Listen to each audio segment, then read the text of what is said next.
It's time to meet the Muppets on the Muppet Show tonight. Good morning, hello, and hi. It is Saturday. It is. It's Sunday. Today, we're doing a very weird little day in the life because we are hosting a house party for Virginia Stapleton for State Senate. We're doing like a craft and eat donuts and hang out kind of day. So I'm going to bring you along with me as we go about our day. Virginia's really cool. She's just like one of the most down-to-earth people I've ever spoken to, let alone like politicians who I've spoken to. Oregon State Senate District 11 is currently red. We're hoping to flip it. She hasn't won the primary yet for the Democratic spot. But she is a progressive candidate. She's really great. She ran for Oregon House of Representatives last year, and she did not win because it was a very rich career politician, a Republican, who beat her, Kevin Mannix, who sucks, by the way. In a huge way, he sucks. So anyway, Virginia is in our district. It's like, I think it's all of Salem, most of Woodburn, most of Jervis, and Kaiser. So we got connected with her because she has just because she's lovely, honestly. She's just like really cool and has like a presence in Salem. And she has a Salem specific political podcast called Demobrats with her friend Vic, who is like her, I don't know if she's technically a campaign manager, but she's her social media girly for sure. Anyway, yeah, they're just really lovely, and I'm excited that we get to collaborate with them in this way. Most people, when they have house parties, it's like at their own house. But also, I just heard of somebody doing it at like a coffee shop, so maybe it's not even like that, like often that it's at your house, but ours is at the library. And yeah, we'll be doing crafts. I'm making donuts right now. The donuts are in the oven rising. Here's what that looked like.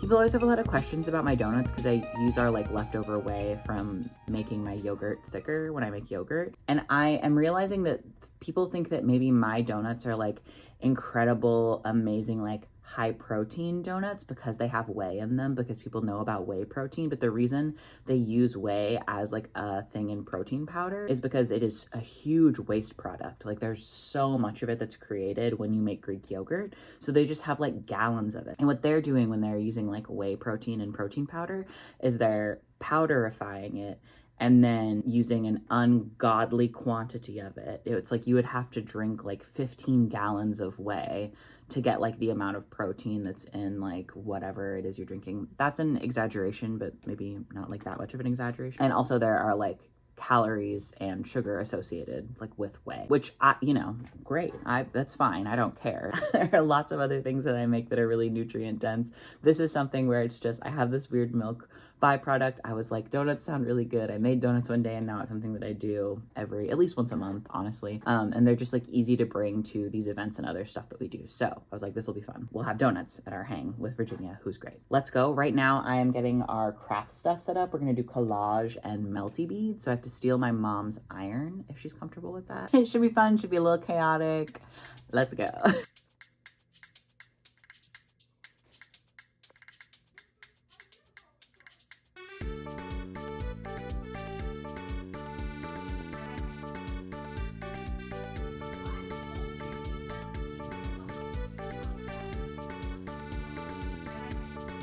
We are on the way to the thing. Yeah. The donuts are done. You'll see them in a moment. I packed up the craft stuff, which you'll also get a tour of. It's mostly like crafts. I mean, it's all craft supplies we already had. It's like glue and collage stuff. And we have a bunch of perler bead stuff. We had a very heavy, serious perler bead fixation. So now I feel it for a period of time during our infertility journey. Yeah. So I feel like we just kind of like pull them out for fun stuff every once in a while, and they're great to have. Like, yeah, exactly, stuff like this. I think we had perler bead stuff out at our baby shower. Mm-hmm, yeah. People could make perler beads, and then when our when my sister's kids visit, we pulled them out. I think last time because they're 10 now, but they were 9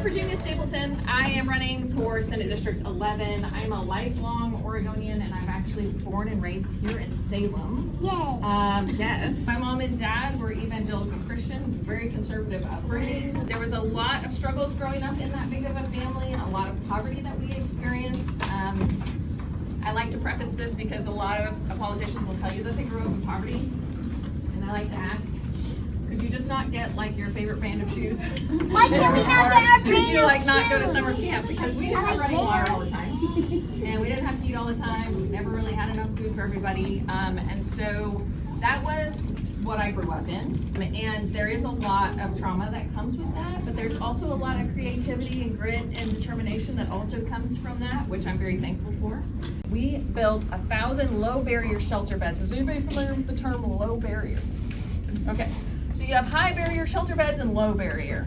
And for the longest time, since I was born until maybe 10 years ago, high barrier was all there was, right? Think UGM, think, a church or whatever it is, right? Who's opening their doors to have people come in and sleep. Most of the time, you cannot bring a partner, you cannot bring a pet, you cannot be struggling with addiction. You have to be in at a certain time, and back in the day, you used to have to practice their faith in order to get fed. So that is what we call a high barrier. A lot of people would choose to not go in there than to go in there because of the barriers. So what we did as a city was we created the Navigation Center, and you all should be so proud that you guys have a Navigation Center in your city. And it is out on 22nd, thank you. And it is low barrier, so you can have a partner, you can have a pet, you can come high, you can come drunk, it doesn't matter, we accept you no matter what you're struggling with. You cannot use on the premises, but we do not care how you come, we will take you. And so what this is a housing first model where we recognize that it is really challenging for people to get into housing when they are struggling with different things like addiction. Sorry, I was trying to move and talk at the same time. It is really, really hard to get clean when you're sleeping in the tent next door to your dealer. Okay? So we don't care, right? We just want you to come here. We want you to have a lock on a door for the first time, sometimes in years and decades. We want you to sleep because you have been deprived of sleep for months, years. And we want to help you get on your feet, however it is that we get on your feet.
Hello, we have Sabbath here, who is Virginia's campaign manager.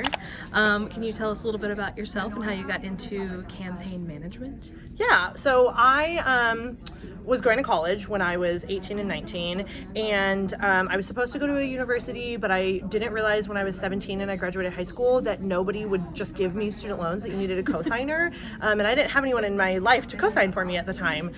So I deferred my enrollment to a traditional university, and then I started going to a community college here. I went to Portland Community College, and I was studying political science and communications. That was my intention, was to double major in poli-sci and communications and get my bachelor's. Life was really expensive, and I was a nanny at the time, and I was going to school, and I was having a really hard time like paying my rent. If I took enough classes to actually make a dent in my degree, I couldn't work enough hours to pay for my bills. And so that was really hard for me. So I decided to just take a pause on going to college, and I went full-time into working. So I was working full-time as a nanny, and then COVID happened, and I got laid off from my nanny job. And a candidate who was running for county commissioner in the town the county that I lived in at the time, not here, reached out to me and said, "Hey, I'm running for office. I see we're both in like the liberal Facebook group in the area. I just wanted to introduce myself." And I was like, "Oh my gosh, that's so cool. I was going to college for poli-sci and communications. If you need any volunteers for your campaign, please let me know." Yeah. And then 3 months later, I was her campaign manager. It was her first time running. It was my first time running a campaign. We were like woefully unprepared. We were this ragtag duo in her kitchen, just typing away. We had a consultant who worked with us for free just to give us some advice because she believed in our team. And that's really how I learned to campaign manage. And then I went on to run a couple of school board races. I ran for office myself when I was 24. I ran on an environmentalist platform for the Port Commission. That's I so lost. cool. That's okay. You ran? Yeah, it was a really, really, really great experience. And that was the first campaign that was totally mine. So I could do whatever I wanted with it. And I really decided to like forego some of the traditional campaign management ideology or wisdom and try to do things my way. And I was focused on increasing voter turnout for my race because Right. a Port Commission, what even is that? Nobody's heard of that. There was like 1,800 voters total in the last election that elected the predecessor for that seat. That's So I crazy. said, okay, cool. All I need is 901 votes then, you know? Yeah. 50 plus 1%. And so I set out to turn out a higher rate of voters because I knew that my opponent was going to get like the more traditional votes. Yeah. And so I did. I set out to do that. I got covered by the Willamette Week. It got picked up by the Oregonian. I was on Channel News for this teeny, tiny little seat that no one had ever heard of. And I did succeed in my ultimate goal, which was increasing voter turnout for the election. We tripled it. And I got more votes than my predecessor got for that seat. My opponent just got even more than that. But anyways, it was still a really great experience, and I started to really put the pieces together of what part of the traditional wisdom works and what do we have to do a little bit differently in a technological age during COVID, and to elect non-traditional candidates like myself. So I kind of took a little bit of a break from politics after that, and I had a day job, and I was still working in politics part-time. So I would consult on campaigns, or I would run like a school board campaign just a few hours a week. And then I was asked to join a Senate race, not this one, and I worked part-time on this Senate race in addition to my 40-hour-a-week day job, and it was such a good experience, and I learned so much. I worked with a woman named Annie Naranjo Rivera, who's the state director of the Working Families Party, and she just showed me this whole world of possibilities. I got laid off from my day job, and I decided that I wanted to go full-time back into politics. So I applied at the Oregon State Legislature, and I got a job at the Oregon State Legislature where I met Vic, who also worked at the Oregon State Legislature, and she introduced me to Virginia, and here we are. That's so cool. That's literally it. How old are you? 29. I had to think about that. Yeah. No, it doesn't feel real. Yeah. That's crazy. So I'm 29, and I actually never went back to college to finish my degree. So I don't have a degree. I have a lot of on-the-ground experience, and I have the lived experience of growing up in poverty in a single-parent household. I went to a minority-majority school most of my adolescence. I was in a class with predominantly English as a first language learners, and all of those experiences kept pointing me in this direction of there is some broad injustice happening. There are so many people, more people than not, that are not being benefited by our system. People that I love and care about and that I see are working hard and trying to do the right thing, and they just can't make it. And I once heard a trans elder say, and I do not know their name and I cannot find it anywhere, but they said all joy is fleeting except for the joy of easing others' suffering. And I have found that to be true for myself. So in dark moments, the thing that gets me through is knowing that I have done and will continue to do things to ease the suffering of people in my community. That's great. Thanks. What a great little button.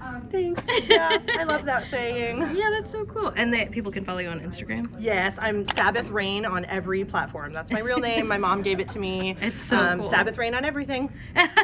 So if folks want to get involved, the best thing to do is reach out to your local city council and find out if there are any openings on boards or commissions. Just going to your local city council meetings and sitting there and listening to what is going on, what's being debated, looking at the agenda, getting yourself familiar with how it flows and what are the different topics that they're talking about is a really great way to just kind of dip your toes in. And then when you find a topic that is really like you're passionate about it, then sign up for public comment, and you can do that by writing in, an email, or you can sign up and come up and have your 3 minutes where you get to talk and say whatever you want. Those are the most impactful things for electeds. If you sign on to a group letter, that's awesome, but it's not going to have the same punch as you really explaining why you care about the issue and really sharing your personal perspective. And when you can then work up the nerve to get up there and vocalize that is the power hit right there. And your local electeds need to hear from you, and hearing from you vocally in city council chambers is the best. And so if you can do that, that's the best way to get involved. If there's a local group, like here locally in Salem, we have Soup Squad. We were just talking about that, how great they are, and it's a topic that you're passionate about. Do that. If you're really interested in education, then start going to the school board meetings. There's a lot of things that are happening there that people are not showing up for, and it's really important. And again, they have different ways that you can get involved as well, either at your local school or at the district level. So there's so many different ways to get involved, and I just wish everybody would catch the bug, because the reason why we don't feel represented is because we aren't. It's big money and big interests that are ruling the day in politics, from your local level all the way up to the federal, and that's why we feel it right now. And so it's going to take all of us really getting involved and caring and getting uncomfortable and getting out there. So Hell yeah. Nice. Perfect. And your seat, when you win it, is going to be a Yes. flip seat. It is, which is right? huge. It's huge, and it is Senate District 11. Right now it's held by a Republican whose top priority is daylight savings time. So Exhausting. that doesn't really jam well with what I'm hearing out in the community. But this is the highest priority for the state to be able to take a seat and flip it. And that's really, really powerful. And this district should have never been represented by a Republican. I'm sorry. It's unreal. Yeah. It's unreal. And so we're going to go out there. We're going to knock a ton of doors. And if people want to help, we're going to have so much fun, so please come join us. It's, of course, going to be a really expensive race. And so I need donations. Please donate. And you can make it monthly even, which is really helpful. I know a lot of people don't feel like they can give a big sum of money, but even a small amount every single month makes a huge difference in our campaign. And so you'll hear this. Maybe if you're not into politics, you haven't heard this before, but every campaign needs money, and money is money, right? But early money is more valuable than late money. And so if you can give early, that makes a huge difference. And so, yeah, if you want to come help us knock doors, that would be a treat. We're going to start a program called Campaign with a Candidate. And so if you are new to campaigning and you want to go canvassing with us, you can sign up, and when the program's out, we'll do a whole post about it. But I want people, especially high schoolers, to get involved and come out with me personally and go knock doors and see what it's like to hear from folks in their neighborhoods, to hear different perspectives, because you're going to hear from all different types of folks and walks of life. And to be able to stand at the door and have those conversations is impactful and powerful.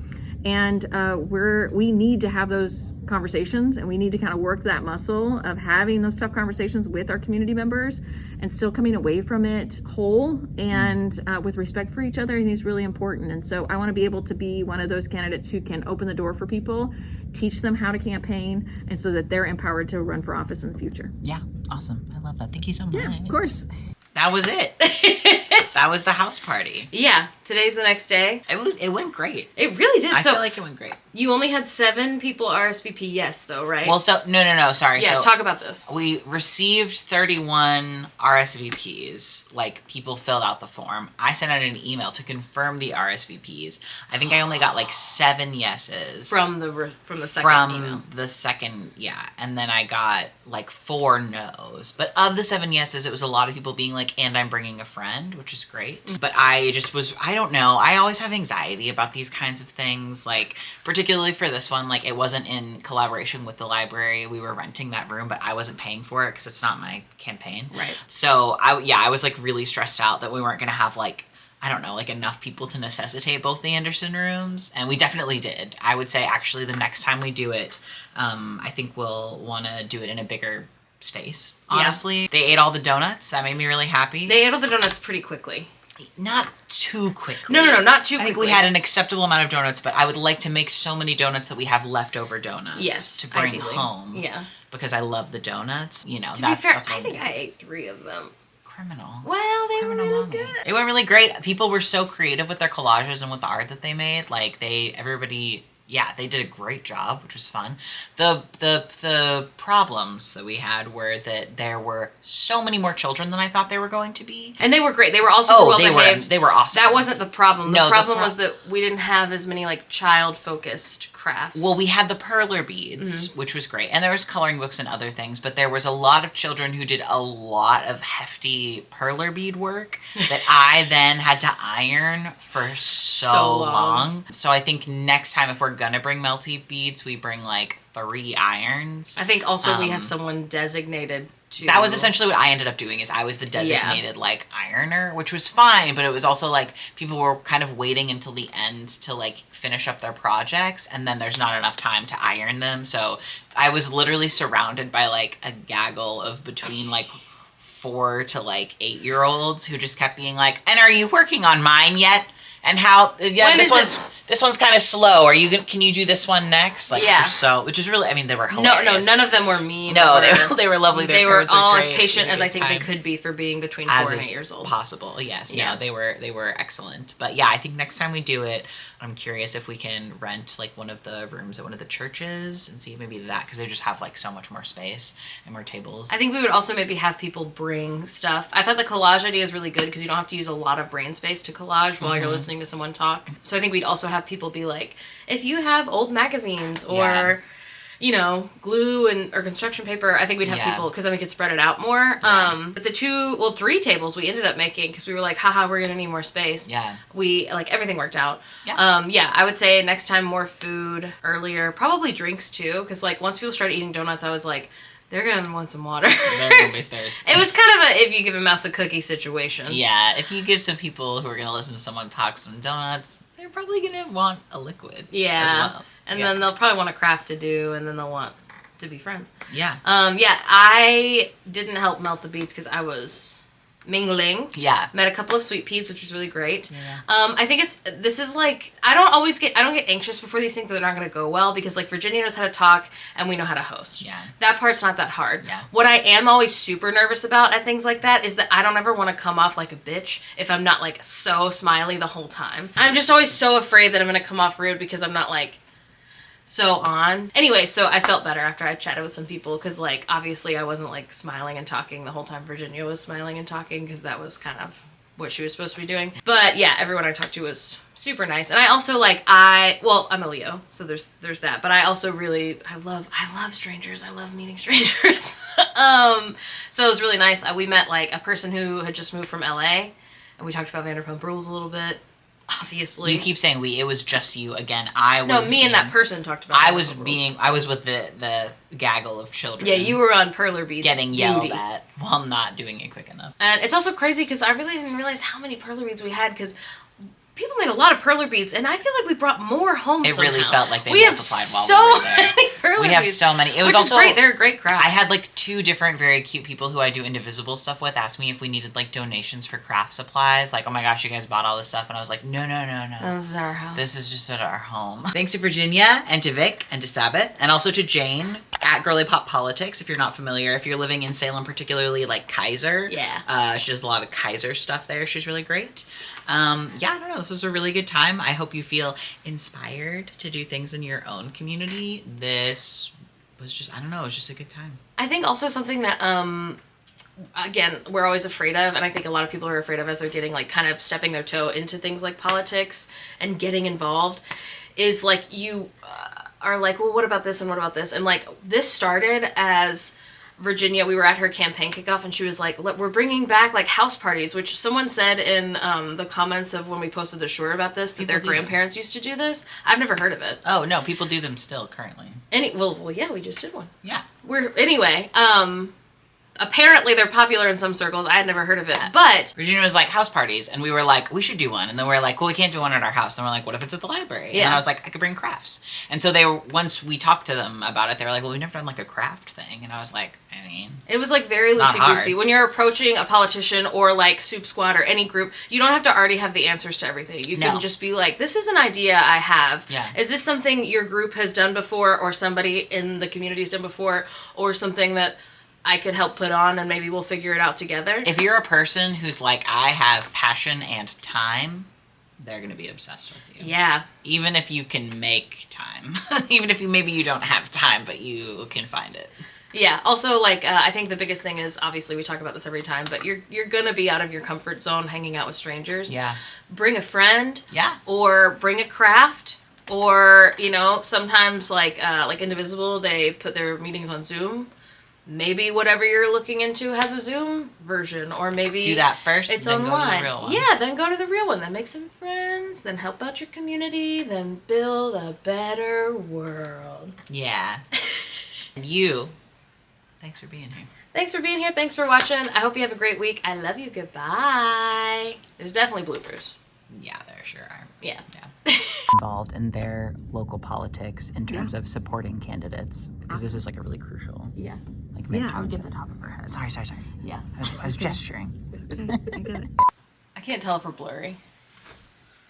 Why would we be? Sometimes we are. I think that's good. I can't see. Thank you to Virginia and to Yeah. Nick and to Sabbath. We had a great time. If this is what? Nothing. Oh, sorry. You looked like me like this. So I thought I said something wrong. I was like, is that not how you say Sabbath? Okay. Okay, start over. Well, turn your head slower, because this hated it. I'll replay it. Sabbath, we had a great time. If this is what? Nothing. Oh, I was jarred. It was jarring. Then you were looking